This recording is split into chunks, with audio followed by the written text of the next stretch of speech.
যদি নেপালৰ দৰে আন্দোলন হয় প্ৰথম মানুহে অখিল গগৈ ঘৰটোকে উৰাই দিব সেইকাৰণে মই বিচাৰিছো নহওক তাৰ পাল্টাই হয় প্ৰথম অখিল গগৈ ঘৰটোকে এটেক কৰিব মোৰতো একো নহয় মোক চবেই মামাই মাতে গতিকে আমাৰতো কোনো প্ৰব্লেম নাই হয় নহয় যি হ'ব প্ৰথম অখিল গগৈ ঘৰতে হ'ব অসমৰ মুখ্যমন্ত্ৰী অখিল গগৈ নহয় আপুনিহে অসমখন নেপালৰ দৰে হ'ব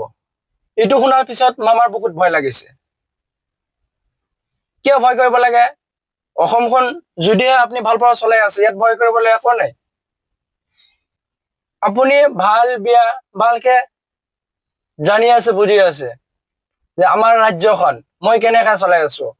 আমাৰ বাবে মানুহৰ কি হৈছে দুখ হৈছে ভাল হৈছে না বিয়া হৈছে আপুনি ভালকে বুজি আছে ভালকে জানি আছে ইয়াত ভয় কৰিবৰ কাৰণ নাই কোনো মানুহে নিবিচাৰে যে আমাৰ ৰাজ্যখন আমাৰ অসমত বিশৃংখলা সৃষ্টি হ'ব এইটো কোনেও নিবিচাৰে তো আপুনি যদিহে আপোনাৰ মতে অসমখন ভাল পৰা চলাই আছে তো ভয় কৰিব নালাগে আজিকালি এনেকুৱা হৈছে অসমীয়া জাতিটো আগৰ নিচিনা নহয় ভাল বিয়া ভালকে বুজি পায় আপুনি যিমান পাৰে ভিডিঅ'টো শ্বেয়াৰ কৰিব আৰু পেজটো ফলো ৰাখিব যদি ইউটিউবত চাই আছে তো চেনেলটো সাবস্ক্ৰাইব কৰি ৰাখিব ধন্যবাদ